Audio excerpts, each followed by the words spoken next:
जम्मू काश्मीरच्या शोपियानमध्ये चकमक सुरू आहे। भारतीय सैन्याकडून 3 दहशतवाद्यांचा खात्मा देखील करण्यात आलाय। एकंदरीतच जम्मू काश्मीरमध्ये अजूनही चकमक सुरूच असल्याचं सध्या पाहायला मिळतंय। भारत-पाकिस्तान तणावाच्या पार्श्वभूमीवर जम्मू काश्मीरमध्ये मोठ्या प्रमाणात सुरक्षा यंत्रणा तैनात होती।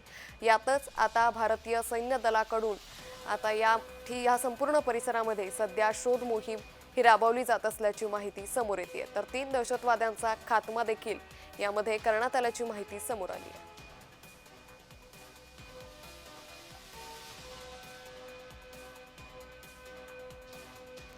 या संदर्भात अधिक माहिती घेऊयात आमचे प्रतिनिधी जुनैद मुख्तार यांच्याकडून। जुनैद, जम्मू काश्मीरच्या शोपियानमध्ये चकमक सुरू है, का अधिक अपडेट?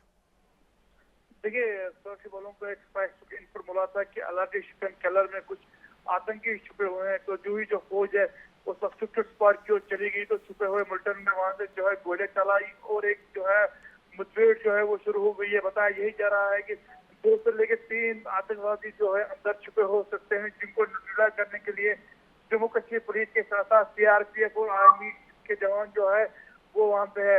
आपको बता दूं, तमाम एग्जिट पॉइंट को फिलहाल सील कर दिया गया है और इस आतंकी को ढेर करने के लिए जो है सुरक्षा बल के जवान जो है लगे हुए हैं। जी जुनैद, धन्यवाद इस जानकारी के लिए। त्यामुळे एकंदरीतच 3 दहशतवाद्यांचा यामध्ये खात्मा झाल्याची माहिती देखील सध्या समोर येते। या संपूर्ण परिसरामध्ये सध्या मोठ्या प्रमाणात सुरक्षा यंत्रणा ही वाढवण्यात आलेली आहे। अलर्ट मोडवर आल्याचं देखील सध्या पाहायला मिळतंय। जम्मू काश्मीरच्या शोपियानमध्ये चकमक सुरू झाली आहे, ज्यामध्ये 3 दहशतवाद्यांचा खात्मा हा करण्यात आलेला आहे।